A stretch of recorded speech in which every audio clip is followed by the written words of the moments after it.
This year is shaping up to be historic for Black Rifle Coffee Company. If you haven't been to the website in a while, be sure to check it out and see what you're missing. Black Rifle is dedicated to bringing you the best premium coffees from around the world and the highest quality apparel tailor made for the veteran community. This year will be packed with collaborations with other veteran brands and artists through the Shirt Club. So check it out if you want to support veteran businesses and get some killer shirts. Your support makes it possible for BRCC to keep broadening its mission to support veterans through quality coffee and culture. So download the BRCC app now so you never miss a thing. Mike Glover, what have you been up to, man? Just got my ass beat by Greg Anderson. And, Oh, really? Greg Lappin. Explain to the audience who is Greg Anderson. Because I've had him on the podcast before. You guys can go back and reference whatever number that is, but Greg Anderson's kind of a badass. His ears look like chewed bubble gum. That's always So you know. That's always who you should be picking a fight with in the bar. Yeah. That's the sign. Punch that dude in the face. I in the shower, sometimes I crumple my ears trying to get them like that. Yeah. But it doesn't work. And he's the Seattle cop. Yeah. Who did a viral video talking about at the time Seattle was going after these women who had a small business who were doing nails out of their house, and it went against the initial COVID lockdowns. Right. And they were raiding them. And so he did a viral video, was super pumped.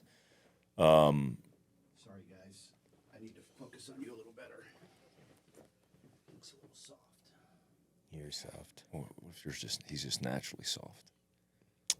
Like your skin looks great. My skin does look great. Like, considering how old I am. You've aged a decade in the last 6 months. Thank you. Thank you, Mike. I appreciate that. I just mean in wisdom. Yeah. Well, You're probably, learning so much. probably in heart health. Probably heart health. my heart health is aged. Arterial aging. Yeah, it's how you feel on the inside, not how you look on the outside. That's right. So you look handsome and you feel like dog shit. Yeah, I think that. So Greg, Greg is like he was a SeaTac. I think he was a SeaTac guy. I don't think he was Seattle. I think he was a SeaTac guy. Yes, I'm sorry. Yeah. The Port Authority. He was Yeah, Seattle Port Authority, which is a but- state asset.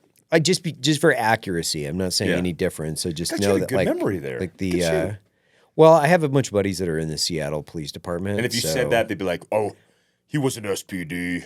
Yeah, they would just correct the record. I don't think they would care. They'd just Yeah. be like, yeah, no, he was an SPD guy. Not, I mean, What's mainly what would be the difference? jurisdiction, Oh, uniform, yeah. And department. individuals, Yeah. pay structure. I mean, Yeah.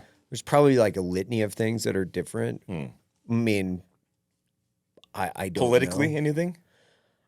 I don't know. I know just from what I've heard that Seattle, just in general, they don't really do, they can't do any policing. Yeah. They just say, hey, if you want to live in the park, live in the park. You know, if you want to walk around naked, holding a tennis racket with a needle in your arm, like that's fine. Like that's your thing. You know, if you're going to do that, like that's your thing. The chief, I think I'm getting this right. If I am, please hear Please. about in the comments. But the chief of police resigned, and she was an African American woman, and Yeah, over the whole Chaz thing, right? well, yeah, she was actually pushing like we need to do our job, Right. and the mayor of Seattle and the governor were like, no, you don't need to do your job. No, I think it's so interesting because it's interesting that people hire, fund, and then direct their police departments to enforce laws that ultimately their states sign, and then the police take it on the chin for enforcing those laws. I think it's a little bit insane. Yeah, the mayor wrote an email to the chief and to the officers and said, when it comes to Chaz, do not enforce the laws unless it's a mass casualty. Right. I mean, it's verbatim, basically what she said. And Verbatim, basically. Basically. Verbatim paraphrase. Paraphrasing verbatim. But I started American Contingency because of that whole drama. Anyways, Greg Anderson, met him because of all that, what was going on. And then he's him and Greg Lappin are running. They're, you know, like to start a jiu-jitsu academy, if you want to be legit, you have to use a lineage and an association with the International BJJ Association, Right. kind of stuff. And so, and I'm not educated on it, obviously, but I have the experts who are. And so it's Checkmat is the lineage, and we're using that for Fieldcraft Jiu-Jitsu, which will hopefully be down the road from here. So you can come in and get your dojo on. Yeah, I'll definitely be into that. Yeah, cardio be right kickboxing there. if you want to. Yeah. Have that. Like do cardio kickboxing, or what do they call functional fitness? You can do some functional fitness. That's what they did when they said, well, we don't really want to call it CrossFit. We'll call it functional fitness. Functional fitness. I'm like, how is 1,000 burpees functional in It's not anybody? at all. Or like deadlift for time. No offense to anybody that's out there that does it. Like, hey, It's whatever not. you do, whatever you're into, that's your thing. I mean, I'm a CrossFit instructor, running, kettlebell, lifting. Like, I did the whole thing, but that You're was a early CrossFit. on. Are you a level 1 guy? Yeah, I was early on though. I was Yeah, same. like way the early. CrossFit running thing. Before I got injured from CrossFit. I thought was, I went to their seminar a few times, I went to a few of their seminars. Was it Mount CrossFit? Like endurance, CrossFit Mountain Yeah, something? yeah. We used to do that. Yeah, endurance, CrossFit. Like Mountain Athlete or something? Whatever it was. Yeah. It was cool. He was all right. I mean, the guy that was running it, I don't think he'd ever finished an ultra, and that's what. Did you he was- judge him because of that? You seemed kind of judgy when you said that. Yeah, because I used to tell people, I was like, yeah, I went to this program, and they're like, oh, you mean taught by the guy that's never finished an ultra? Good idea. That they get spicy. Like Yeah. they get spicy. Whereas like, I don't really care, man. Like, you're gonna teach me how to run more effectively. You're gonna teach me how to be a better runner. Awesome. Like Yeah. I'll listen to you. I don't care if you finished Leadville. Okay, cool. Yeah. And there's plenty of guys I think that are out there doing really bad form. They just do it. I don't think Cam Haynes is hitting a bunch of form seminars up, like trying to figure out a better ultra stride. I don't know. It could be wrong, but I also know that, like, I don't think there's a lot of form coaches out in Kenya teaching dudes how to run either. I could be wrong. No. I don't they're think so, barefoot, though. Just doing it. I'm pulling that out of my ass essentially because I'm thinking It feels like it. it does A little bit. Maybe they have a bunch of form coaches out in Kenya up in the fucking mountains They teaching could. dudes how to run. Are you I a don't runner? know. Yeah. I mean, Are you still ran running? I ran like 3 miles this morning. Yeah. Oh, I didn't know this. I mean, I don't check in with you when I fucking run, but yeah, I run. I would say it depends on the week and it depends on what injury I got going on. Yeah. Because I constantly have like these nagging injuries that just never go away. Same. Like Chronic. just knee, Achilles. Which Achilles is it this week? I don't fucking know. Mhm. My wife's a runner. She did. She's done a couple ultras. She's won a couple marathons. I think she paced at least a year or a couple guys on the Leadville. So It's a back tough in run. the day. Yeah, so I like it. I really enjoy running. It's one of my favorite things that I just enjoy doing for fitness. The problem is that I'm always injured because From running or from other stuff? no, just like the other day, it was like a month or so ago, maybe a little bit over a month ago.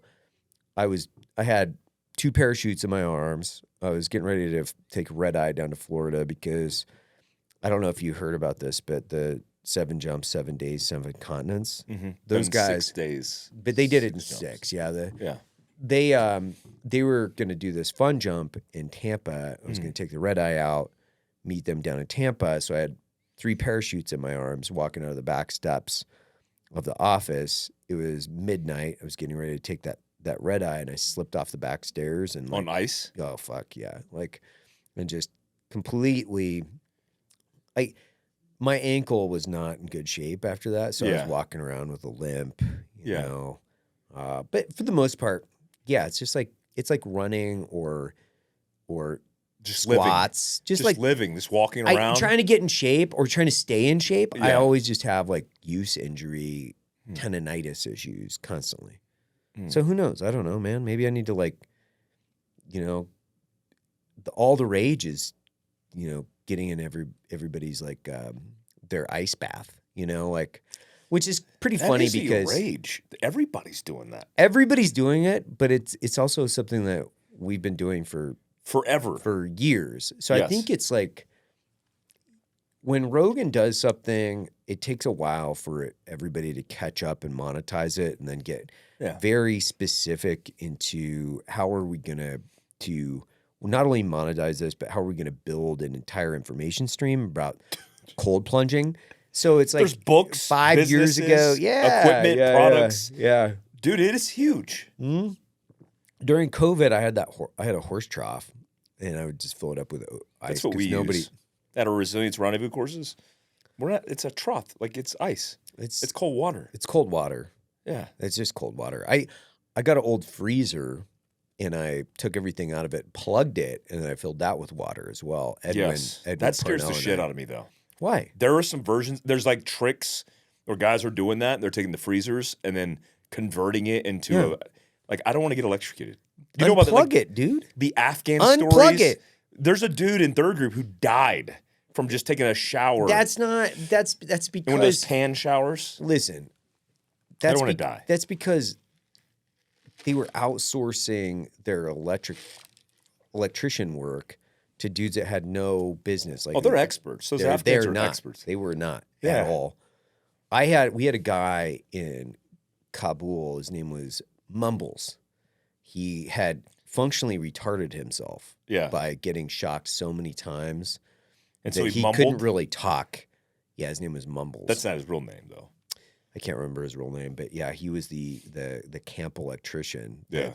was just shuffling around fixing things, Oof. and it was not. It's not something that we shouldn't have been giving him a lot of authority to fix the electrical work on camp. Well, there's no test. They don't have test equipment. They just do it by trial They and do. error. It's called their tongue. They're Yeah. like licking the wire and like, yeah, I've seeing seen that's that, like- wild. Yeah, And seeing it it's like, oh, if it sparks up, which by the way is a method because I've seen my dad fix shit like that as well.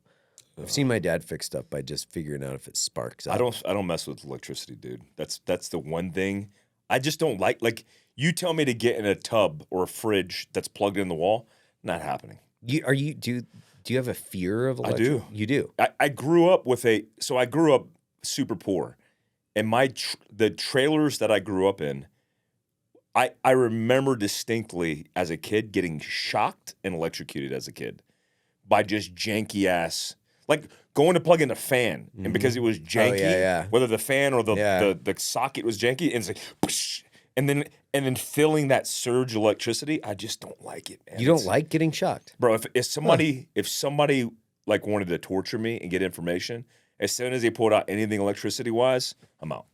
Like bamboo shoots under my nails, I'm good. You're good with that? Yeah, anything besides electricity. Interesting. Yeah, waterboarding, you waterboard me. Yeah. They've done that to me already. Yeah, waterboarding is like, you feel like you're drowning. That's fine. Yeah, it sucks. It's okay. Yeah, I'll just hold my breath, pass out, make myself pass out. Yeah. Pass out, do it again. Like it's Yeah. fine.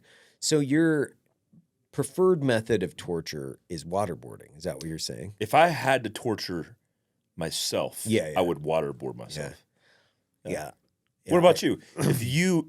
If you wanted to torture yourself because that's the only option you had. Right. So the guys came in and they're like, "Look, we're going to torture you. Yeah. What is your option?"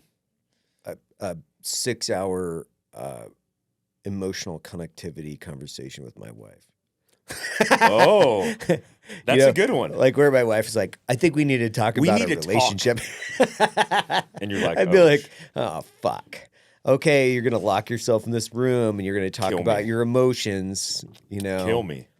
and then it's like, and you're looking up all the psychological whatever issues that you might or might not have on the online. So it's all speculative, right? It's like, oh, you know what I think you have? I think you have this. It's like I have lots of things. Especially when the wife's Like- telling you that, not a psych. No, the wife no, is saying no, that. no. Yeah. She Googles something and she's like, "Exactly." This is what this motherfucker has. Yeah. That's what she's always like coming in, Yeah. like, you know what? I think I found out what's wrong with you. I'm like, why are you constantly looking into what's wrong with I me, know. man? Like, See, you're a narcissist, and they go down the list. Yeah, like, yeah. Well, that doesn't apply to me. She's like, "Oh, this doesn't apply." well, yeah, or pulling certain things out and then plugging other ones in Yeah. as a substitute.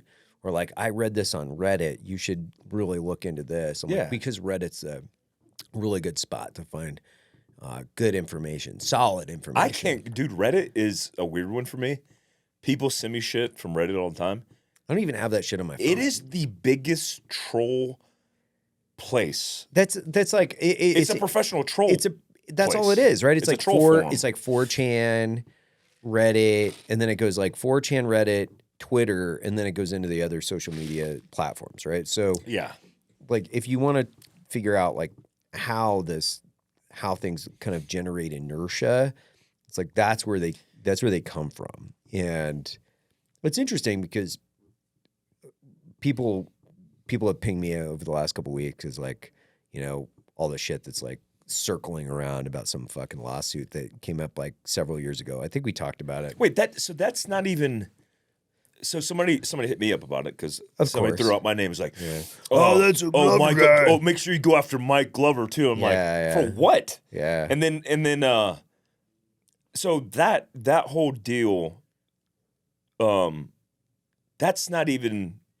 This didn't happen recently. No, This it's isn't a 5 recent years thing. ago. That's the crazy thing. Like all these internet sleuths, right? Like It trying to surged like figure it happened out. It's last week. Yeah, it was like it's 5 years ago. You know, I termed an employee for a combination of issues. He lawyered up because I didn't give him severance, and he came back after the company with some fucking ambulance chaser attorney, forget her name. And, she just like in a claim, you can just write all kinds of like crazy shit as much as you want. And you can arguably things that I say into fucking inappropriate verbiage 24 hours a day, 7 days a week. Like you can turn anybody's statements into like egregious, weird statements. Yeah. And you can turn things I've said on this podcast into bullshit. So like all she did was just write up this big fictional bullshit claim, came after us. We ended up just working it out. I just gave the dude severance and fucking we shook hands. Weren't you guys like talking after that? No, Like, we've been friends, dude. That's the thing is like we're friends. I literally was like did something with Coffee or Die with him like months ago. I was like, this stuff's old news. It's like two friends that were mad at each other. and used a lawyer. And he used an attorney. Yeah. And to be fair, like my attorney was kind of a dork too, right? He was giving me bad. Like attorneys have an incentive to keep the tab running. Yeah. They don't really have an incentive for somebody to cooperate and work it out. If they want to burn up a bunch of hours, that's the carrot, right? That's what they want.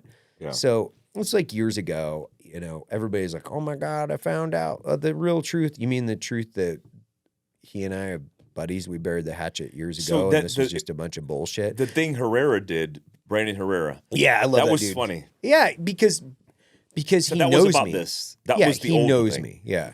That's the thing. Anybody that knows me knows that I say like all kinds of fucking horrible Well, shit dude, that's all like the time.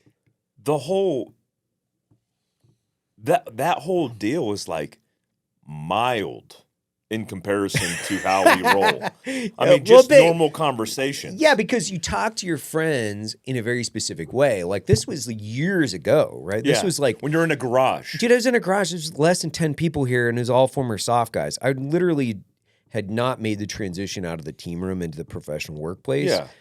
And so you were treating everybody very similar in the way that you communicate.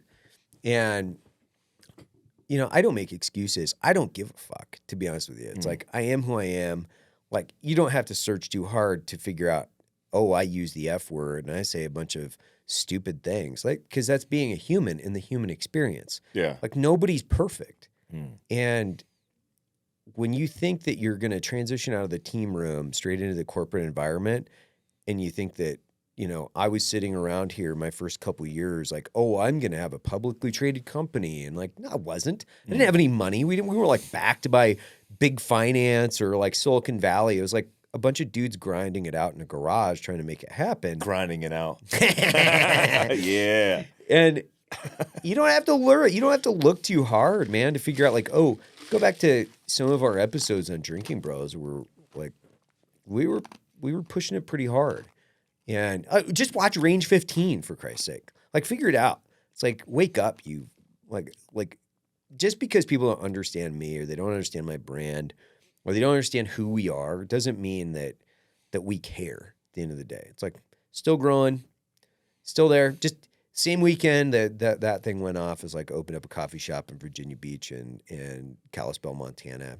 Like crushed it. Yeah, I had And- 300 people at my preparedness seminar in BRCC Yeah. Kalispell. We had 100 at the last one in Dallas, and it's like, I see that, and those dudes look like idiots because they post all this stuff up, and they're trying to hurt a veteran-owned company, soft veteran-owned company, and that's employing a lot of good, amazing people.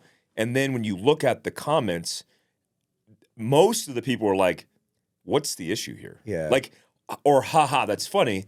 And then the comments that are bad are like, well, he should apologize. Yeah. Because that's really offensive. And it's like, Yeah. but he's not apologizing to, like, what is he apologizing for? Like, it's dudes shooting the shit with each other.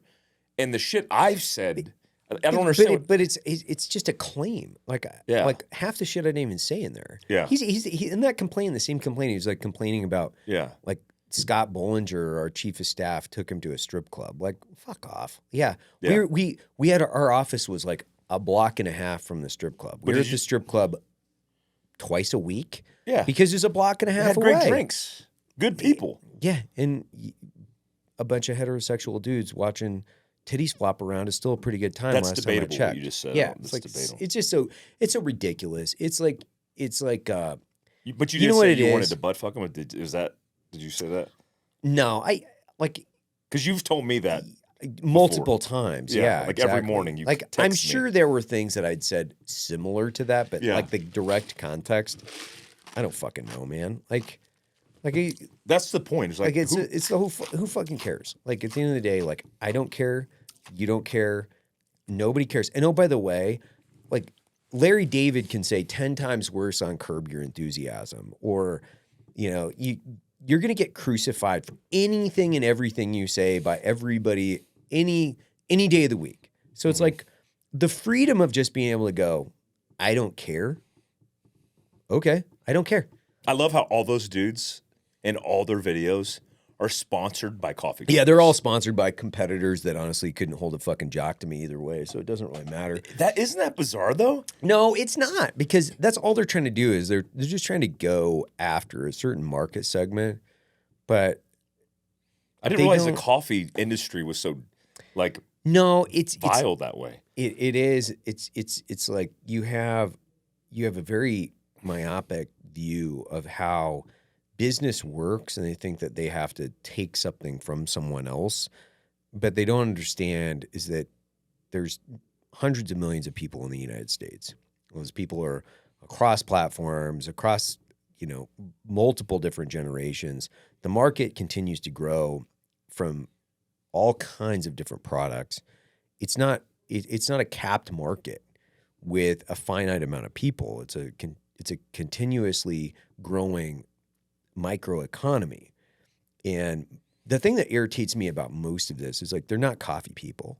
They're not coffee people. They're just like they're a marketing apparatus that is trying to capture on some type of perceived market positioning. Yeah. Whereas like I started roasting coffee in 2005 out of just pure curiosity and love. Yeah. It's like, yeah, I really like this. I think I'm gonna go down the rabbit hole and find something interesting about something that I really enjoy. I was just a hobbyist roaster. And my wife had a coffee shop in Denver. Most people don't realize that either. Like, we're coffee people. Yeah. I'm a coffee person. You were grinding coffee beans when I was going through agency stuff, OGA stuff, Yeah. prior to the range. So it's like, I'm a coffee guy. I'm going to be doing this regardless of whatever 4chan or Twitter or whomever. I actually don't. I'm just referencing it because I know people have seen it, but I don't even look at it. So the other piece is it doesn't bother me because I don't even have that shit on my phone. It's so small. And it's so small So comparatively. tiny, dude. It's like I'm still a coffee guy. Like I roast coffee. I literally do pour overs and espresso every day. We just did one. I know. As So we it's took like a picture with a family who came from Las Las Vegas, yeah. We just took a picture with their kids. It's like Yeah. you could be focused on all the nuance of just drama and bullshit, that really has no effective impact. In fact, it might even help promote the business. I 'Cause think people it are like, does. these guys are idiots. I think it does, and honestly, it separates you from a disingenuous and unappreciative audience. It separates you out, and people that are going to be attracted to a very simplistic, I would say, limiting view from like a marketing perspective, at least. Like, oh well, look at us, we're 2A, and that's the only reason why you should buy your coffee. Okay, that's fine. I mean, there's plenty of 2A coffee roasters out there. Like, there's plenty of 2A coffee roasters out there that you wouldn't even think of. And, just because, our company is 900 plus employees, and I think we've had a certain amount of success, then we're going to get obviously a certain amount of heat. I was talking to Malcolm Gladwell about this, where he was talking about the bigger you get, you're always going to have a 10% ratio. 10% of your market, 10% of your audience is always going to not like you, regardless Malcolm of the Gladwell issue. said this? Yeah. What is he getting hate for? He does gets hate. get a lot He of gets hate for 'Cause everything, bro. I heard it once. He said his afro, he let his afro grow out, and he was getting all this like, oh, are you trying to cultural appropriate or all this? What are you trying to be black? And he's like, I'm actually mixed race. Yeah. And Crazy. Malcolm It's Gladwell. crazy. Yeah. So all these guys, like, I was talking to 10%, huh? 10%. He's like, it's about a 10% about ratio. right. I feel And that. he likes data, so I always judge things based on. Nobody has ever said. I shouldn't say that. One guy said something to me at an airport, and I had a full conversation and debate with him in the airport. What did he say to you? Oh, he was talking about how he didn't like what I had said in the New York Times, and I was like, what was it? Like specifically? Yeah, and I go, hey, I was misquoted 83 times in that article. 83. There are 83. They went back and forth on fact checking. That article was it was disingenuous at the best. It was a hit And piece. It was I would say, like, you can tee things up for hit. I don't know if it's a full hit, but it was like it was like a soft hit, right? Yeah. And But it had an agenda. it did, yeah. And honestly, I don't even know if that's the case. I think it's just when it's written from a person. Because to be fair, the writer Jason has written. He wrote Junior's profile, he wrote Tucker's profile, he wrote ours. So it's like his thing, and like Jason's an interesting guy. Like, you can hang out with him, and like he's gonna ask a lot of really, really interesting questions. Like, he's an interesting person, right? I'm not defending him by any stretch of the imagination. It's just, I think from a certain side of our country, a certain population, political segment, guys like us, they're always going to look at people like us like we have to fit a certain mold, right? So, like, they come with these pre-established opinions that are essentially being validated in their echo chambers too. And we're going to do the same thing with somebody from the left side. And we're going to say, okay, well, it's kind of like we can draw these stereotypes out, and we're just going to assume based on a certain information that the stereotype is going to stand on itself and be 100%. So, I was talking to a guy, I was talking to a guy from Silicon Valley the other day, and tech startup guy, dressed a certain way. It wasn't Jeff, it was somebody else. Dressed a certain way, looked a certain way, but hardcore 2A guy. Hardcore. Really? Yeah, because we were just shooting the shit, and he was like, it was like whole conversation around technology and data and like a bunch of other shit. And he's like, oh yeah, I got a little range in my backyard. And I was like, what? You got range in your backyard? Like, it's just like, there's no fucking way I would have ever made this assumption. Like, this guy was like a pro gun guy. There's no way, right? Yeah. And there's this other thing within our entire nation's conversation is they're trying to really bucket and simplify people. Whereas, like, if you're 2A, then you have to be this. And if you're, if you're anti-2A, then you have to be this. And if you're this, then you're that. Like, I think humans are way more complex, and there should be an expectation that you're going to be a really complex human with diversified experience, and you can have varying opinions that are not necessarily politically affiliated on either spectrum. You can just kind of think about things and then work through your own wisdom and experience to come to a conclusion, and you might differ. Like you and I come from a very similar background, so our opinions are probably going to be really similar on a lot of things because we grew up same era, we fought in the same wars, we have similar backgrounds, like exactly. Almost exactly. Like we I grew up just above the poverty line, a lower middle class family, single parent, went SF, went into the agency, same kind of track. Like you and I are going to probably have a lot of very, very, very similar opinions. And that's based on the existence in which, we've been living in the last couple decades. But it's like, people don't bother me. Like they don't bother me in this context of like, I can go and hang out with my kids and go to birthday parties for other kids and be around people that don't believe the same thing I do politically. Yeah. I know it's crazy. I know it's crazy, right? It's crazy, but it's like, it's just not real life. I'm not going after people, and I don't hate them because they think differently than I do. I just don't, and I'm not going to. And most of those people who talk shit, they don't either. They do it online. Oh yeah. But they don't in real life. Like it, and if they do, they're very lonely in their existence, right? They're limiting their success rate, their capability, their probability of being successful.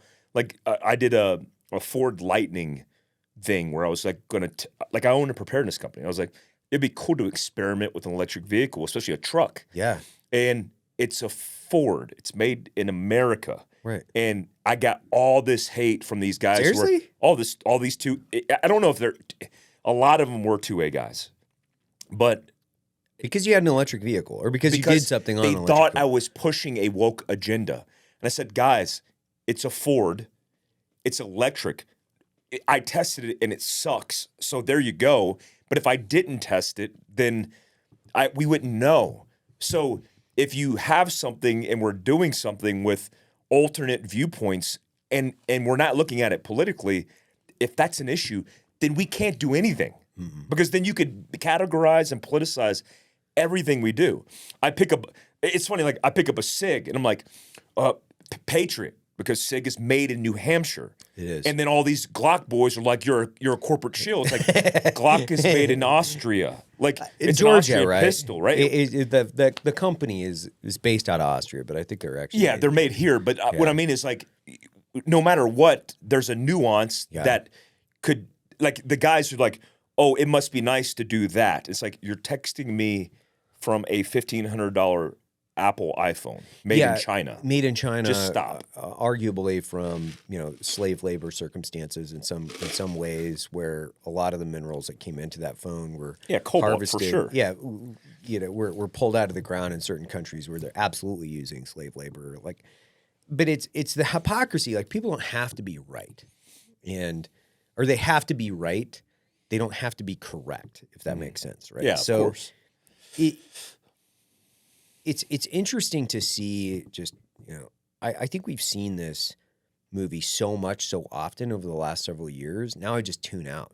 I'm actually so much happier as a person because I'm like, oh, you know what? This is like a ridiculous conversation full of a bunch of fucking stupid people. I'm out. Like I'm not even going to involve it. Yeah. Yeah.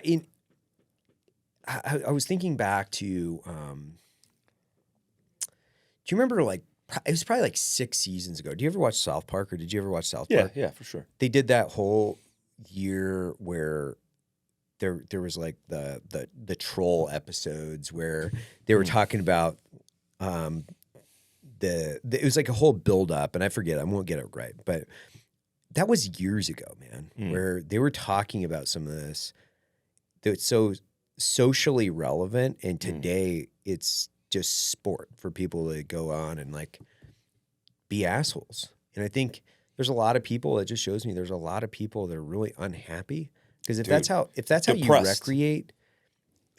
recreate, what the fuck is wrong with you? Like I'm actively looking for multiple ways I can get off my phone, not spend more time on my phone. Like I have, email and Slack and text and everything else, I've really tried to make a change even within our company behaviors where it's like have meetings, sit down, talk to people face to face. Don't VTC. Don't Slack back and forth or whatever it is. Like just have meetings. And you can convey so much more in-depth material information through this type of communication than via text. 100%. How many times have you gotten in an argument with a significant other because Miscommunication. you're busy? Like, I don't know how many times this happened to me in the last 10 years where I'm busy and I'm not avoiding a conversation with my wife. I'm not trying to talk to her. I'm in between things. I'm like, oh, whatever, I don't care or whatever, right? And that's exactly what I say. It's like, whatever, I don't care. Mm-hmm. Why are you mad? I'm like, I'm not mad at all. I'm not mad at all. I have 30 seconds between this thing and this thing, and I'm just telling you what I think. Whatever, I don't care. And I think that's the cool thing about what we've seen over the last several years, where I think there's a lot of people that are just burnt out. They're exhausted with this. They are, man. They're just exhausted. They're done. Most of my clients, most of our market, which grows every day, is fucking exhausted from all this drama and bullshit. It's They're drama. done. And it's crazy is a lot of these people don't realize, they don't realize the impact that they're having on their families and their communities, themselves, by thinking and acting that way. Dude, I got an apology. Greg Anderson was with me and Lappin. I got an apology letter, a handwritten apology letter, 6-page apology letter from a kid who he saw it was some like domestic. Oh, it was the domestic terrorism thing. Yeah. And the punchline of that video that was taken was, I support the FBI. I supported the FBI before, or something that. It was a sentence. The context was, somebody posted a picture of a FBI agent's business card, and they did so on my public forum. Right. And I asked the person, Heather, at the time, who was running that public forum. I said, "Hey, what do we do here? What's the protocol?" And she goes, "Well, it was compromised in a poor way, meaning they were like, look at this guy, this government shill, whatever it is." And I was like, "Okay, so what do we need to do?" He goes, "At a minimum, we need to write an email and let that FBI agent know their information was publicly released. We took it down, but they need to know that." Mm-hmm. That's what we did. That was the extent of me saying, "Hey, I even notified the FBI over that." We haven't had any drama really in American contingency of people going, "I'm going to burn it down." Like it's like the January 6th thing, like insurrection. I've seen insurrections. That's not an insurrection, right? And I see that, and I go, yeah, that's the extent of it. This guy goes, "Oh, he's a bootlicker." He jumps on the bandwagon. Mm-hmm. Well, fast forward a year, he sees me on Sean Ryan. I was Sean Ryan's first podcast episode. He's up to 51. Chris Van Zant was just on, which was an excellent episode. But I was number 1. He watches it, but he doesn't want to watch it. This is the narration he's telling me in the letter. His wife's like, "Why are you being a bitch? Watch the podcast and just see what's up. You're saying that all these guys are making you better and you're all positive and you don't want to watch it because you think he's a fucking bootlicker? Just watch it." He watches it, couple-hour episode, walking through my life, things that I've been through, not trying to impress anybody, being real, and he watches it and he's like, "Man, that was kind of like my upbringing. It was difficult, and then you went through adversity, and you weren't egotistical, and I'm just sorry, man. I jumped on the bandwagon. I don't know why I did, and now I'm sitting here going, what the fuck am I doing writing a 6-page letter to you?" And he did. He wrote a 6-page letter, and I appreciate that. And, it's like this whole thing, which is just these nuances where you're at lunch or you're at work or you're with your kids and you get on your phone for a fraction of a second and you're trying to get some benefit, but usually it's dopamine. Mm-hmm. You look at it and you go, "Yeah, fuck that guy," and you put it back down and you're angry all day and you're like, "Yeah, fuck Mike Glover." Greg Lappin, one of the professors who's a black belt, got a text from somebody because we did a post together because they're going to represent my my jiu-jitsu studio. And he's like, be careful of Glover. He goes, do you know Glover? He goes, no. But did you know he's a domestic terrorist? Mm-hmm. Like, what the fuck? No context, no depth. You don't need it. You don't need it. You don't need You don't that. need it. And you know what I do? Just like you, I put down the phone and I go to Andy's place, I go to Greg's place, I go to your place, and everything's fine. Everything's fine in our world. Yeah, everything's fine. And it's not as if like you can't pay attention to some of it, because some of it's like it can be very misleading and harmful, I think, to individuals and business. But the big thing that I just refuse to participate in is I'm just not going to participate in it in the context of, people ask, they're like, well, are you going to go after this person or that person or whatever? I'm like, no, man, I have attorneys that do that. I don't really give a shit. Like, at the end of the day, like, this is internet drama. This is like fictional internet bullshit. And I got bigger fish to fry when it comes to like, there's big business here. There's a lot of opportunity. There's a ton of people that, you invest your time in, and that returns an ROI, a positive ROI on your investment. The big thing is especially we have kids. Like, I have kids and a family. Like, it's like, I got a lot of cool shit that I do, man. Like, I took my kids to the park the other day with, our 3 dogs. I was like throwing the ball with them, and, they're climbing around on, the playground equipment, and we were playing tetherball, and it's like, that's fun. That's real. That's meaningful. So I just plug in on real meaningful stuff and not even worry about the other stuff, because it's just like, yeah, whatever. The Medal of Honor is the highest decoration for military valor in action, and you can help Black Rifle Coffee Company make sure the stories of those awarded this rare distinction are never forgotten. For every box of 22-count Medal of Honor coffee pods you buy from Walmart, Black Rifle Coffee Company will donate all the profits to support the construction of the new National Medal of Honor Museum. You can help preserve the legacies of these heroes with Medal of Honor coffee. How'd you like Andy's place? The opening? Yeah, I the didn't opening get was to go. awesome, I went man. to a weekend before, but Yeah, the opening was awesome. There were 70 people in line, something like that, at like 5 o'clock in the morning. crazy. In Kalispell. At six below. Yeah. So, people traveling all the way or out from like Minnesota and, flying up from Los Angeles and all kinds of just incredibly cool people that were there. I don't know how many people showed up, but it was packed. It was all hundreds. day long. Yeah. Yeah. I mean, if not, like, I would say there was well over 1,000 people there that day. Flooded through. Yeah. And like, it's just so fun to go out and talk to people in person and, shake hands. And, I've got this new dog. So I adopted a TSA bomb dog. So, You did? Yeah. Which one? Yeah. She's a German short-haired pointer. Cool. She's like 70 pounds. Yeah. She's awesome. And, so she was cruising around the coffee shop, like stealing snacks off people's tables and like, Hell yeah. yeah, just being Bomb sniffing everybody out. Yeah, dude. So Jericho and I drove up. So it's like a 9-hour drive through a snowstorm. We were driving Nice. up in the F-150, not a Lightning, but in an F-150 in the snowstorm. You're good then. You're not. I'm good. Yeah. I'm. But it was good because Jericho and I spent 18 hours in the truck over the course of like 4 days and just shooting this shit. And he's super fun to hang out with. He is. He's I love like, hanging out with Jerk. yeah, he's awesome. It makes me a better person.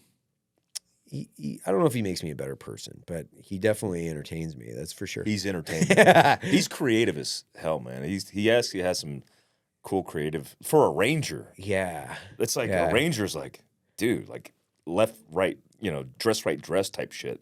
But he's got this like, I don't know, through his optic, through his camera, like I'm following his Instagram where he does these His little new one? Yeah, it's Yeah, cool yeah, seeing picture different of the pictures day. of dudes, and Yeah. I don't know, it's cool. I hear like his him. brother's pretty cool too. His brother and me were teammates together, and his brother also put me through SUTs. Right. And when he was a young ranger, I trained with him on range 37. Dude, 18 years ago, Right. 17 years ago, Yeah. when he was like a baby ranger. Little We were both baby. baby. I was a staff sergeant. He was a staff sergeant in Ranger Regiment, but babies. Babies. God, Like so long fresh ago, man. face. I was talking to Greg yesterday, or Casey Hildreth, my training guy, and I was a sergeant major 12 years ago. Yeah. And That's I'm right. like, what the dude, we are getting so fucking old. You know, you look good though. You Like, look that's- handsome. You look handsome Like too. that, you know, the important thing is Yeah. it's not how you look on the outside, it's how you feel on the inside. And right? you look great on the outside. Oh, I have felt the I've definitely felt my age a little bit this year for sure. Like for sure. It's like sleep is an issue. Really? Yeah, you know, I mean, you have to know this, right? It's like as you get older, I think every guy, regardless of professional backgrounds, like sleep just gets a little bit harder every year and you have to really concentrate on it. So I've been really trying to focus on how I can get better sleep, how I can get like 7.5, 8 hours every You ain't night. doing CBD, CBN stuff? Yeah, stuff just doesn't work, man. Like, Has it tapped you out? You got so much going on? no, I mean, I have a whole thing. I have like a whole cocktail, right? It's like wolf, like Bourbon. no. I haven't had a drink in probably. Well, I shouldn't say that. I've had like 5 drinks in like a year. Same. I don't drink. I don't- haven't drinking a lot. It just doesn't do anything for me. Me It either. actually deteriorates the quality of life. I don't like it. Yeah, I don't like it and either. I think like the Wolf 21? Yeah. Yeah, so like I'll do that, magnesium, melatonin, like I'll do this like whole cocktail thing. Magnesium is baller. Yeah. That helps me a little bit. And then I'll try. So, you know, like last night the girls and I were up like playing Super Mario Kart till like, you know, 8:30 at night, right? So it's Yeah. like I try to disconnect from technology, but it's kind of hard not to like Yeah. Have fun with girls the want girls. to play, yeah, they want to play video games. Like Yeah, that's okay. I'm down with that. Yeah. Like play some video games and then, you know, I tuck them in and roll out and get up at, you know. Is it you can't turn off your brain? Because I know we're used to, dude. I mean, when I was contracting, I was working out like 3 hours a day. Yeah. It was like when I hit the bed, I was out because I was exhausted. When Greg Lappin and Greg Anderson beat my ass on the mats, Did you go to sleep? I slept really good. Right. I mean, besides like moving a little bit and my body hurting in pain from them pummeling me to death. Right. But it felt good because I felt like I earned it. Yeah. You know, and those long, like we did the mobility experience and we're grinding, we're teaching, we're doing all this stuff. I love that because my brain can't think because my body's so exhausted. Mm-hmm. But on those days where I'm not really active and I'm not grinding and I just like, oh, it was just a normal day, my head will not stop thinking about shit. Mm-hmm. And I wake up at 2 a.m. going, oh, that's what that was. And then it's game over. I have no options to get back to sleep. Yeah, I've gotten better at it. Like I have a whole routine where it's Wolf 21, magnesium, melatonin, you know, I won't drink a ton of water. It's not because I have like, you know, I'm not getting up in the middle of the night or something like that. I just like I'll just drink enough water where I'm hydrated through the evening. And then I have an audiobook that I play audiobooks every night. To put yourself to bed? Yeah, because that's how I turn off my brain and turn it on into dream mode. So that's how I Yeah. switch from thinking about what we're doing from business into how do I switch it into dream mode. The other thing is what I found is at 2 or 3 or 4 o'clock in the morning, if I woke up, I would start thinking about business instantly. Yeah, same. And then it would automatically turn me into the like switch the on mode on. Mm-hmm. And so now I can just switch back into dream mode. And I have to have these unsubstantive books that are just purely fictional where it allows you to think about something that's really just, it's just dream state. And that's helped me a lot. I mean, I've been doing that for like 2-3 years now, probably 2 years easily. So you smoke through audiobooks. But by the way, like 20, 30 minutes in, because if you're concentrating on the book and you're not concentrating on, thinking about something else, your business, your family, whatever that might be, it does allow you to plug into that. And 20, 30 minutes goes by, you're asleep. So the next evening you find where you kind of went to sleep and you started again. So it's like you get 20, 30 minutes of an audiobook every night. It takes you, if you have a 12, 13-hour audiobook, that'll last you a month, right? One audiobook takes you a month to get through. So I use Louis L'Amour books a lot as that. That's my... What is it? Louis L'Amour. Oh, yeah. You got me into like, that. I got all the paperbacks. Yeah, bro. Does the audiobooks do justice? Is it a good voice? Is it a... Yeah, it depends on the voice too. So I used to do a lot of history. So, I went through all the founding fathers, Washington, everybody. Like I've gone through so many books where now if it's fiction, it's, it's Western, it's not too exciting, right? It's like there's a lot of story building, character development, things like that. And it's just, it allows you to really just immerse yourself into that. You're entertained, and then you go to sleep. And then if you wake up at 2 or 3 o'clock in the morning, you tune back into your audiobook and go right back to sleep. Yeah, I can't do Jack Carr's books because listening to those audiobooks before bed gives me PTSD. It's like, you can't. It's so real. Yeah. And I'm like, his wind call when he shot that dude through the windshield was likely not right, not accurate. Like I microanalyze all the details because it's so freaking detailed. Yeah. And it's like, even watching that damn, what is it on Prime, Amazon? Yeah. The Terminal List. Terminal List. And he got season 2, which is cool. But season 1 was like when he's in the kitchen, there's a scene like he's in the kitchen and he kind of has a flashback. I can't remember. It was like there was like a nuanced moment where he's in the kitchen, the wife says something and he has kind of like a moment and he has a flash. And I'm like, oh my God, dude. Like I've had that happen, like even today I have that happen. Right. Like, and it's not like traumatic stuff. It's just like, oh, like that just elicited a memory where I remember doing something specific downrange, and that I don't know where the hell that's been hiding for forever. I had that happen last night. About what? I don't know what it was. I don't know what triggered the memory, but I was thinking about the Philippines. Yeah. And I remember at a very specific point in time where we had went on this really long run in the Philippines and like out on this, because it's not like full jungle, but it's got a lot of triple canopy. Yeah. For sure. And so we were on this kind of clay, muddy road, and then we ran down to this river and then ran our way back. And for whatever reason, something triggered that exact moment when I was on this river in the Philippines. Was it a smell or was it something that happened in the... Dude, I don't know what it was, but it was like instantly put me right back into that spot. And I remembered in acute detail, like that exact moment, whatever that was, like the hooch that we were staying in, and then like, oh, you know what it was? It was the short stories by Louis L'Amour, and he was talking about Beijing or one of those countries, and then they're talking about something going on there where it like triggered some memory, and it was like right back there. But you know what else does it is like cardamom from coffee because the Arabic coffee that they're blending in with sugar and things like that. I always think about the same place all the time when I smell. When I smell that, same like a whole bunch of memories.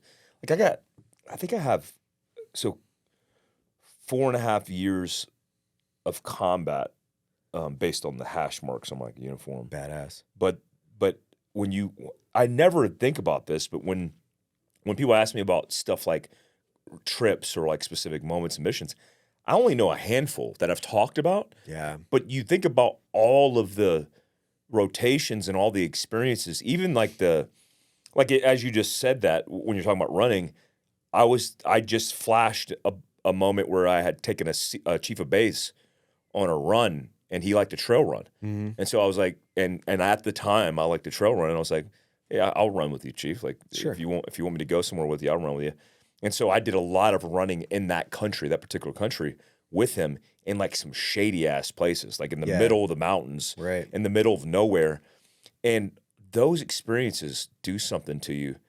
And the sum of those experiences do something to you in beneficial ways, but also it's like collectively, like there's a lot. I spent 5 years overseas in like the Middle East. Yeah. And so like hearing the call to prayer, Mm. I mean, we listen to that every damn morning at 4 a.m. or whatever the first call is. And it's a good thing. I mean, that's a worldly perspective that gives us that kind of, I think gives us a tactical advantage in a lot of things, not just tactics, but life, I think. Yeah. What was I thinking about? I was thinking about Senegal the other day where like there was some call to prayer thing on TV and I was like, oh, that reminds me of Senegal for whatever reason. And I was in Chaz, Senegal 2 decades ago or whenever it was. And beautiful place. Where's Senegal at? West Africa. West. Yeah. So it's over, is it on the On the bottom? west. On the west side. Like Cote d'Ivoire? Is it Ivory Coast? Mauritania is just north and then Senegal. So it's Okay. kind of like over there. Yeah. And but it was beautiful country. I heard it's And beautiful. Where we stayed at this it's like a French hotel / French restaurant. And literally the only thing there was for us to eat was like fresh baked amazing bread and like butter every day. Like, Crushing it was just like baskets. Like it's like living in a fucking Olive Garden or something. Where Hell you're, like, just yeah. like, crushing bread all day. Hell yeah. And like I remember where it was like peanuts, just like they had tons of peanuts Yeah, the and little tons dish. of bread. Yeah. So it was like you just crush peanuts and bread all day long. Big I fat was like- Americans just like It's starving. like, yeah. Like this is like the worst bread. This is like the worst diet ever. Like bread, butter, and peanuts. Hey, That's what we man. lived on. And then you'd come home or in the evenings and they'd cook like these giant French meals, and you're like, this is all right. Like, and I think it was somebody was asking me like, have I ever been somewhere where I'd take the kids? And I was like, yeah, like, Botswana, South Africa, Senegal. Those are pretty good places. Kabul, PI. you wouldn't take them to Kabul? Yeah, like I'll steer clear of Kabul and Baghdad for the next several decades. I think. Me and Greg Anderson were talking about Barakout, Oh, yeah. which is northeast Afghanistan, and I was in a fire base up there on a rotation for 9 months, and Barakout was Osama bin Laden's stomping grounds. That's like he used to Yeah. come through Chitral and then come through Kamdesh, and Barakout was right there, and it was so freaking beautiful, man. Like I have pictures with the backdrop, and it looks like a Swedish village because they had hard lumber there, and so they used Oh, yeah. all the structures and houses are made of beautiful wood, stone, and it could be a Swedish village. It's so freaking beautiful, man. It's east of where the lone survivor stuff happened. Yeah. With Marcus Luttrell, but just a beautiful part of the country. And I've always wanted, I've always thought, man, how cool it would be to come back here and visit one day. But based on how remote it is, based on all the shenanigans going on with Afghanistan and Pakistan, that's a pipe dream. It just will never happen. It's too dangerous. Yeah, years ago, I wanted to go back and kayak Panjshir. So you've got the Panjshir Valley with the river, and I was up there several years ago, and we were talking to some of the locals about some of the rapids. So I guess there's like some. Well, I know there's some really hard corners where they would just smash Soviet tanks, and so they would shoot RPGs and smash them, trap them into an ambush, and then they would just shove all that shit into the river And wash them And- downstream. and then they would pile up, and then so where you have these big pile ups of Soviet tanks and Yeah. their APCs and things like that, it creates a rapid. I was like, how fucking cool would that be? It'd be Go like over a rapid. go with a over this Russian tank. rapid that's a Russian tank. Oh, dude. And me and a couple other guys that were like decent whitewater guys were like, we need to go over there and do that river. This was before, obviously, the fall of Afghanistan, and after we kind of gave it back to the Taliban, I guess. But the Panjshiris, like any day of the week, I could go up there and be 100% safe, I would imagine, because I don't think the Taliban has actually been able to take over Panjshir Valley. I think that's I've still heard one of that the places they have it locked down. I think they got it locked down. I mean, that's like Masood was from there, obviously, and he was such an important and prominent figure. For those of you who don't know, he was also killed on September 10th. So he was killed the day before September 11th. He was part of the orchestrated attack on September 11th because he was so important, or going to be so important, to the Western involvement in Afghanistan. They knew that essentially this was what was going to take place. And his grave's up there, so you can go up there and Really? yeah, That'd be cool to go. We went up visit there, that, man. Yeah, I went up there. Doesn't he have a son that would play to? He's like the provincial kind of president or Yeah, I think he's still the guy that's in charge up there. And yeah, what a rock star that dude. I love hearing the stories about him. AQ used a explosive in the camera. Yeah, in Remember the that? camera. Yeah. I was talking to this guy that does expeditions for Antarctica, and He's the logs guy, the logistics guy. they plan everything.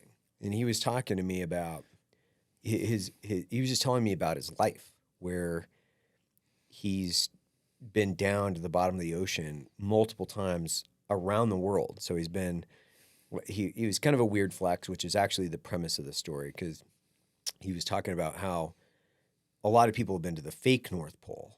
He's like, yeah, that's fake North Pole. I'm like, what are you talking about?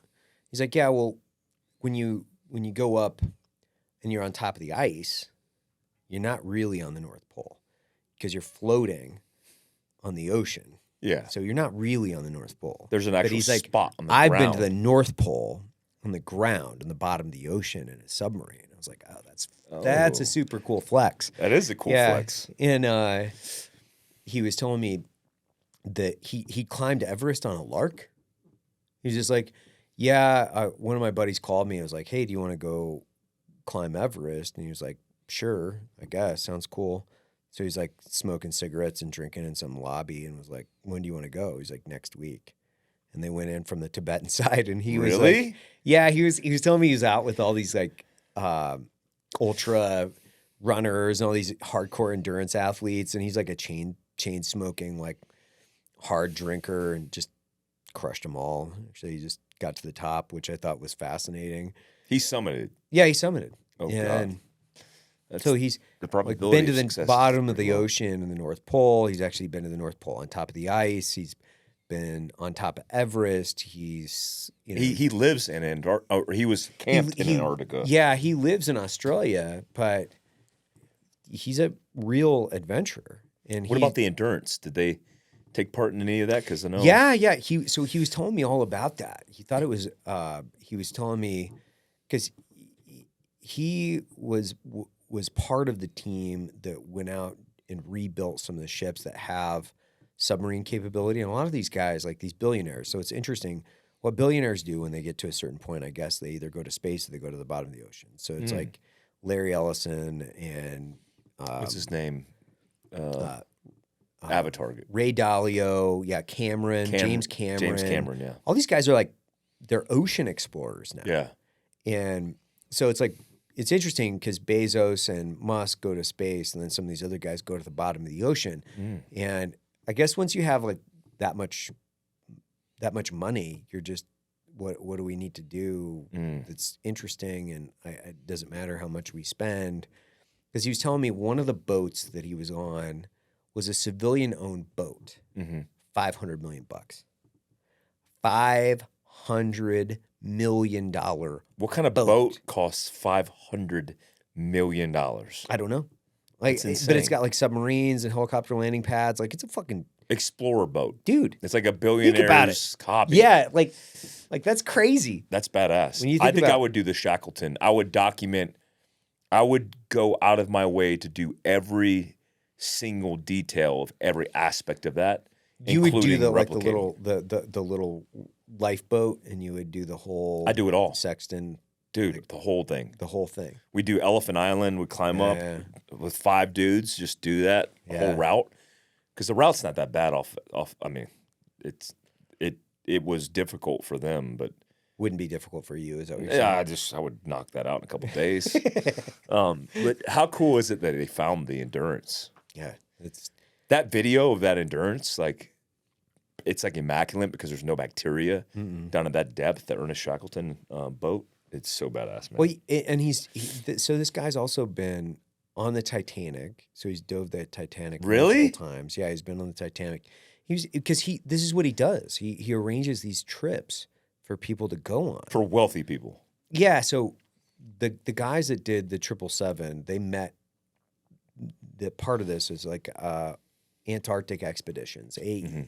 They're based out of Murray. So the guy that owns it came up here and spent a couple hours. Murray, at the office. Utah? Yeah. Really? They're based out of Murray, Utah. And That's crazy. so Logan and Jericho and Andy and all those guys met him down there because he helped design the trip for him just in Antarctica. But that's his job, is to go out and help people design these impossible trips. What an And take a epic submarine job. down to fucking Titanic. And it's like, how many times have you done that? He's like, I don't know, like half dozen times. And they'll go down and spend like 5-6 hours exploring the Titanic in a submarine. Like, how wild is that? You think he's got a whole bunch of woke losers doing YouTube videos about him talking shit? Probably.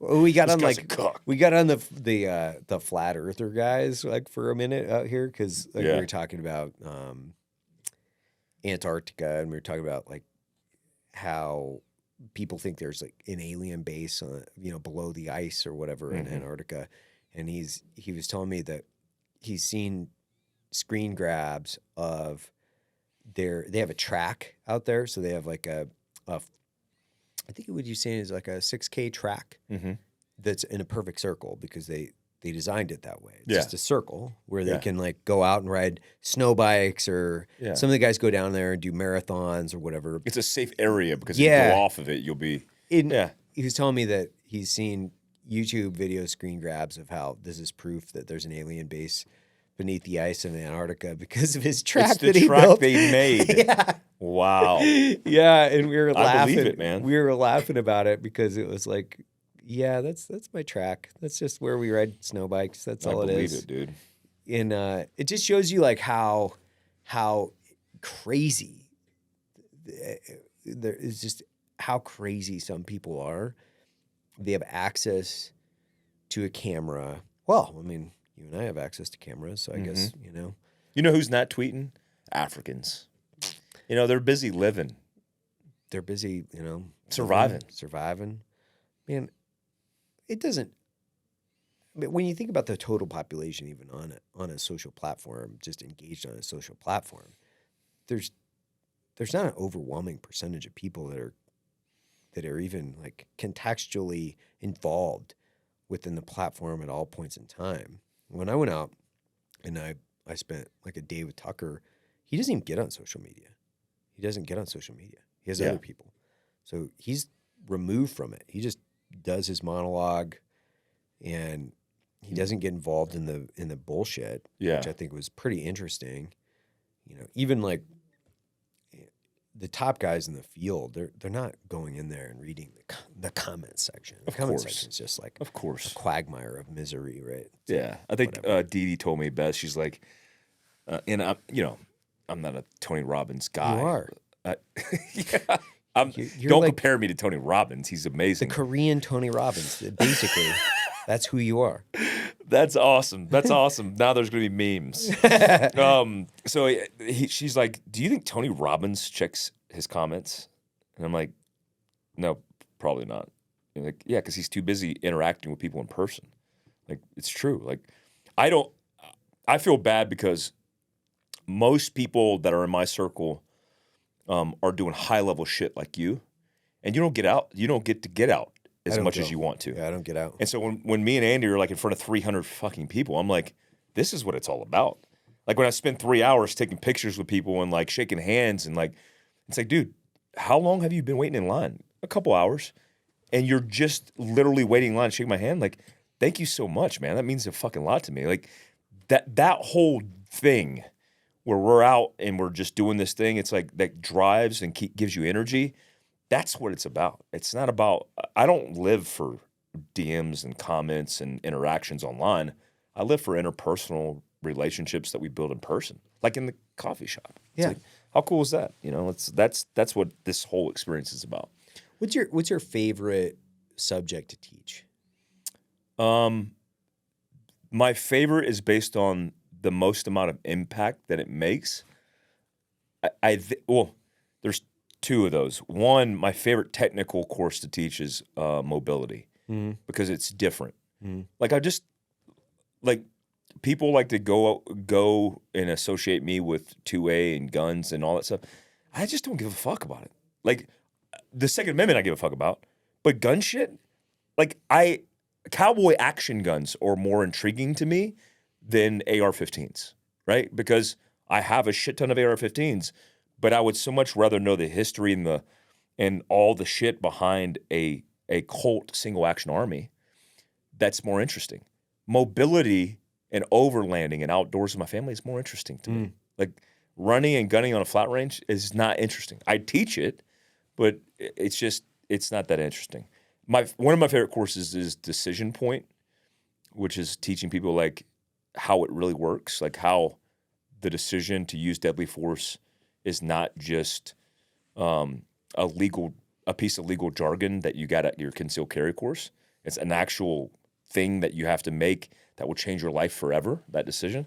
And so it's a whole curriculum built around it. Kirsten, Amber, my company teaches it, but it's like, dude, it's so impactful to see people go, holy shit. I thought shooting paper and steel was like how it works. And then you put me in this scenario where I got stressed out and I'm shaking, and now I know how it really works. You know, to sum it up, to sum up a pretty long experience. What's the thing that's exciting you most about what you want to learn about to teach? Combatives in jiu-jitsu. Yeah. Because I've been a jiu-jitsu guy, a Brazilian jiu-jitsu guy, on and off my whole life. I've taught Army combatives teams when I was in 10th group. I was the combatives instructor for my team when I was a team sergeant. I used to do that a lot with my Lions. That's what you used to teach. guys. Grab, twist, pull. Yeah. I was a lines instructor. Fuck yeah, you were. But I really enjoyed it, and I've been injured for so long, and now I'm finally healing up. That, I mean, yesterday those two black belts had beat my ass. I wanted it. It felt good to get pummeled by those dudes because I miss that feeling of like camaraderie and learning something. And I want to be I'm a white belt for life, man. I want to be a student. And you and me are similar, and you know, I mean, you're managing a $1 billion company. I'm managing a very small company in comparison, but our paths in that journey are similar, where we're at the top of the food chain, and I kind of want to just I want to go back to the bottom and just be a student again. And jiu-jitsu is doing that for me, man. I like being the white belt. You know, Yeah, I could see that. I like pummeling other white belts as well. It feels good every once in a while, which I'll do, but I'll get my ass beat as well. Do you want to compete? No, fuck no. Oh. No, you know my deeply seated ambition in this is to become a purple, brown, and black belt, just speaking in competency, to be able to teach my kids. I want my kids to learn from other people, but I want them to look at dad and go, well, dad knows this, and dad's teaching us this, because I think jiu-jitsu for children is very important, and it builds a base. Martial arts, period. Yeah. Sports, period, are important. But I want my kids to do judo and jiu-jitsu. Judo because I grew up in kind of that world, and Brazilian jiu-jitsu because it's so fundamentally important for teaching life lessons on the mat for kids. What do you think is the most important skill to teach your kids? Resilience through interactions. Like I was just at Kidstopia, which is like a little playground park. Yeah. And I see all these fucking parents sitting on their phones. And, you know, some of them are working. I get that. They're like working families. But most of them are on social media. When their kids are like running around and like interacting, and there's a whole bunch of life lessons there. Like my daughter today, she wanted to climb up this little rung and fall into a pit, but she was scared.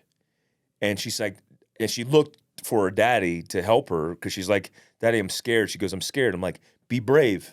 You know, I always say, be brave. And she looked at me and she goes, okay, be brave. And she climbed up a little bit. And I said, you could do it. And she jumps off into the pit. And she was so proud. She's like, Daddy, I did it. And she ran up to me. And those little interactions, which are hard to capture if you're in your fucking phone, happen all the time with children. And so for me, being available and conscious for my kids and seeing those interactions, I want my kids to build resilience in those little moments. And I think it helps, you know, like my dad was there for me like that, you know, fishing, you know, doing sports. He was always there doing that kind of support for me. And it costs money, you know, just being available and being there and not being in your fucking Twitter. Yeah. Do you think you have, what do you think of the obstacles that prevent you from being a better dad? That all the obstacles are within my control. Yeah. I mean, I want to say work. I want to say my profession. Being an entrepreneur and being a dad at the same time, like being good at both of those, is very difficult to strike a balance. And anybody who says different is likely not an entrepreneur. Because when you're an entrepreneur, the reason you're successful is because you committed all your time, essentially. And now that I'm in a comfortable position in my role and kind of have built this thing where I'm not doing it all, you know, like you used to ship, you used to market, you used to answer emails, you used to be customer service. You were everything.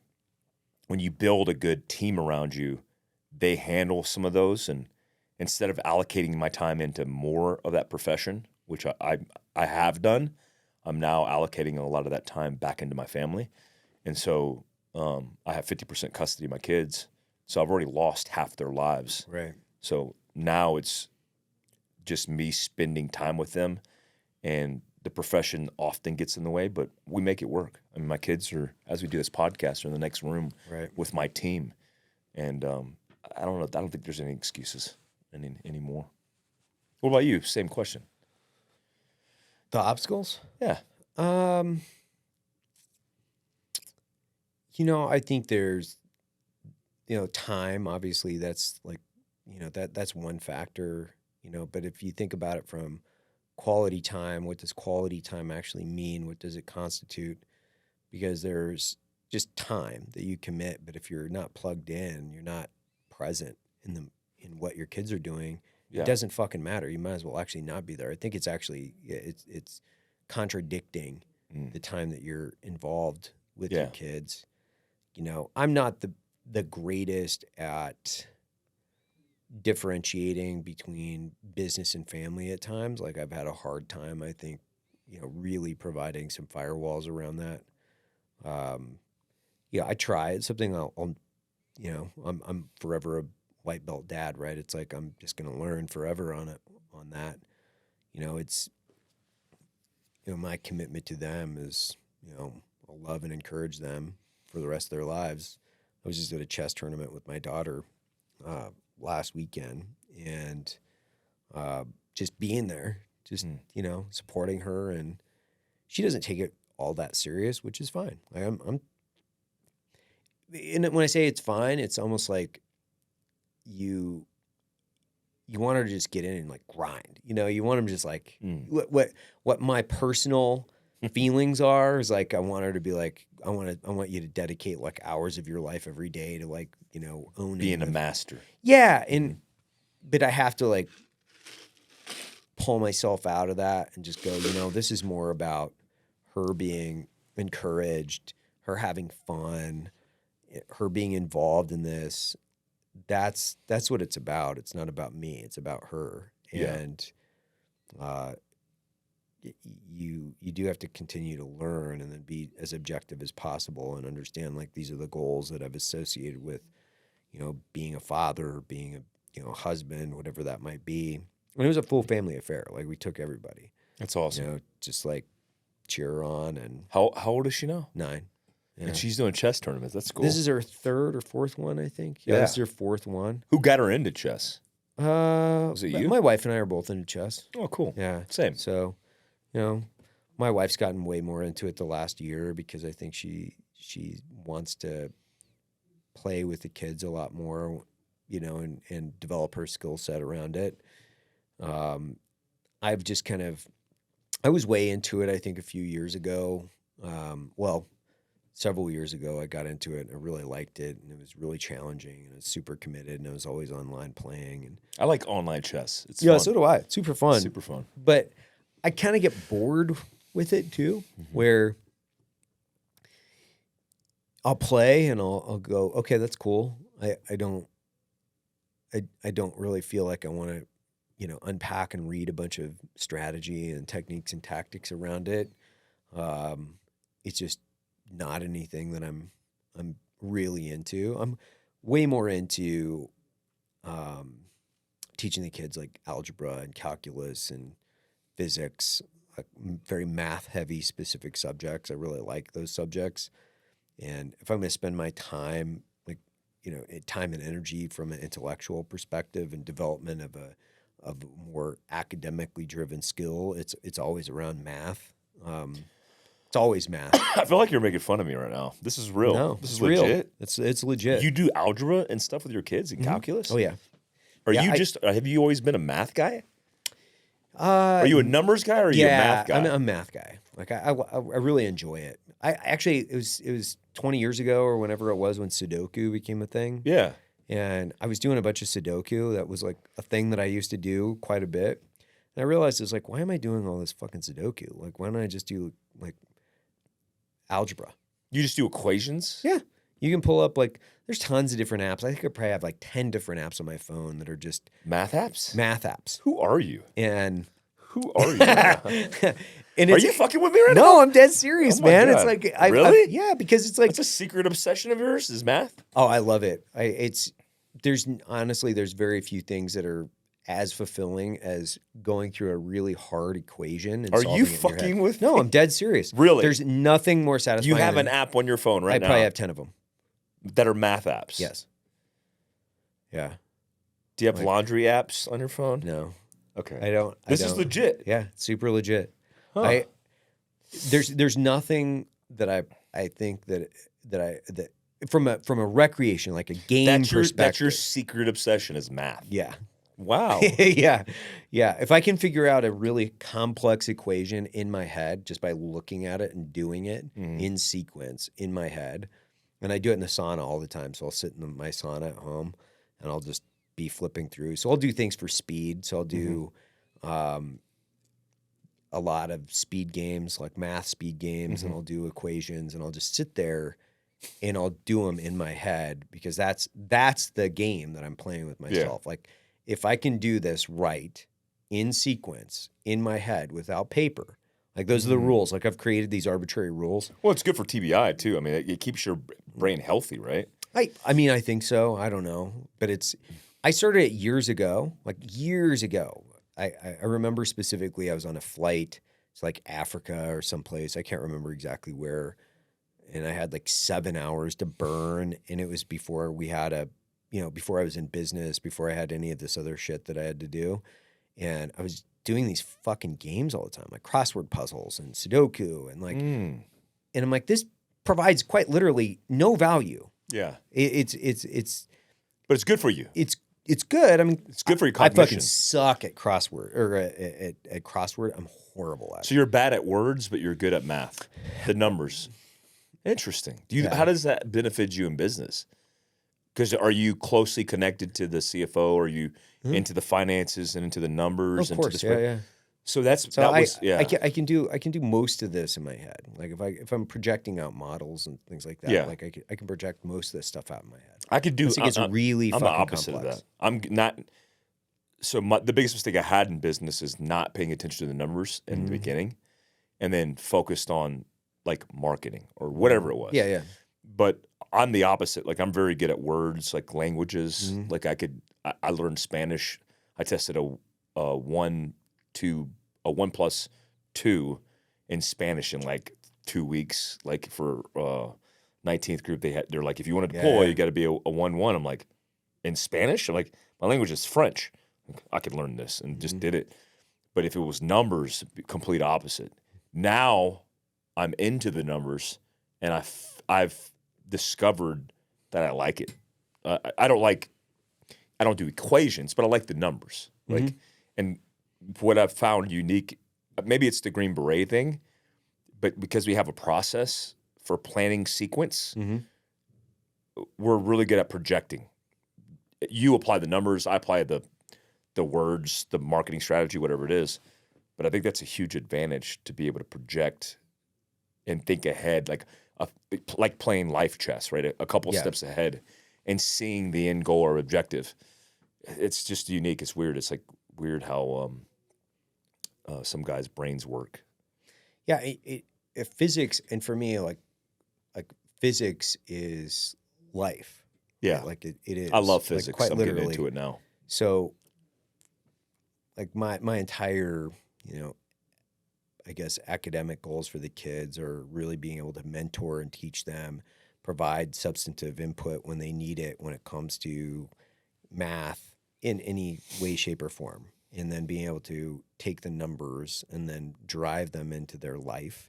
Yeah. Where I think that's a very specific skill. I think that I don't think that Americans focus on it, They don't at all. and I think that that's That's why the world's beaten us at many things. many things. And physics, to me, when you get into like theoretical physics, and I'm not very good at it at all. Like I enjoy it. I think it's really interesting. So when you start to think about, the like Einstein's theories, if you're like really get into it and you go back and you think about how Einstein was developing his thought process, and obviously he's just one theoretical physicist out of multiple, but he's the one that's I think most identifiable, in how he was thinking about life just in general, and then just light, and then being able to apply numbers specifically to light. It's fascinating. Like, Yeah. it's absolutely fascinating. Yeah. And for me to be able to have and speak that language to my kids and be able to go, we do these, like, we'll do like bake sales and stuff for the kids where they're like, they work through the numbers on how much sugar and flour and how much COGS are, cost of goods sold. So it's like, we'll take them to the grocery store. They've got to buy their things. They've got to resell it at a markup. So they're running a profit and loss statement. Whereas like, percentage goes back to the house, which is me. If I bring them into the office, then they can't gouge everybody because I'm the boss, right? But those things I think are really important, and I can like bring those to the kids a little bit more. I teach them how to shoot. Obviously, I think that's fun. Like outdoor survival stuff because that's fun. Like anything that's like fun that I can get into, or I'm like, this is really fun. The kids are gonna love it, and I can provide enough passion so it's not work. Yeah. It's not work. It becomes a game where they're fired up about it. I'm fired up about it. It's all a game. That's where I like to thrive. Like, that's where I like to thrive. You ever see Mark Rober?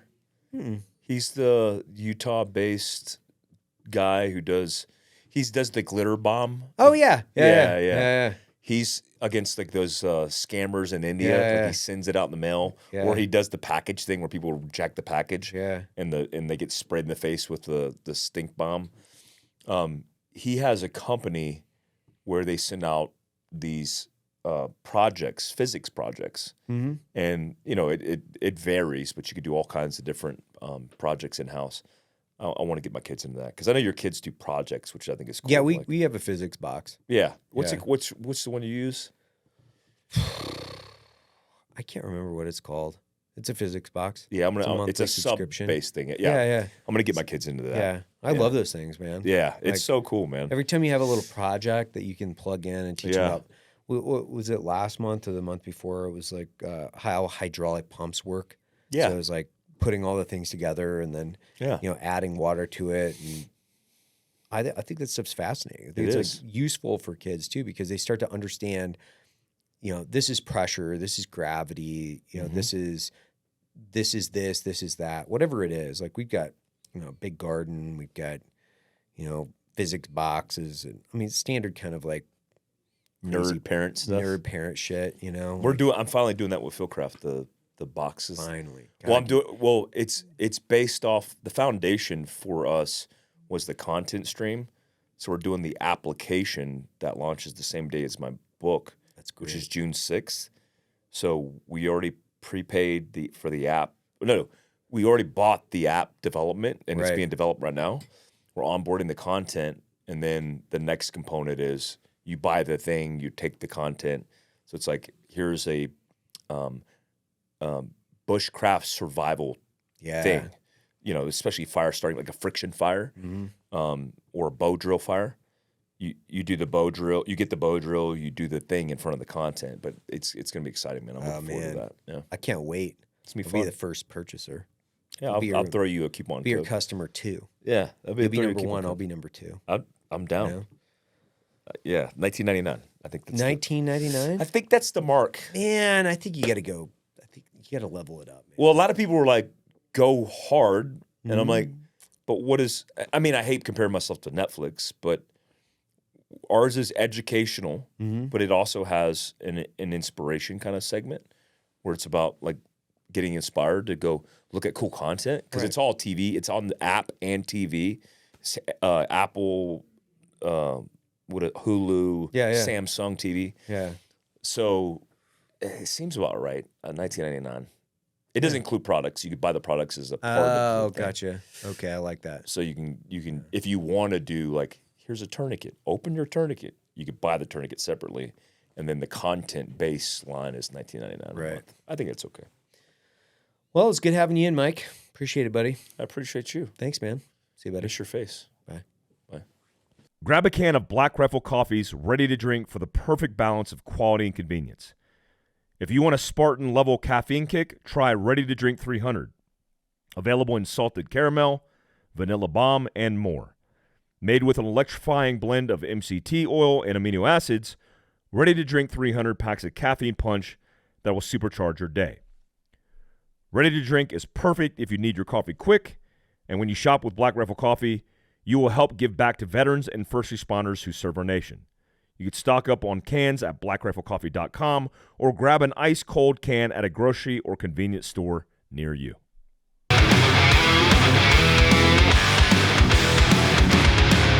That concludes today's training. Any questions? Woo! Drum titties, boy!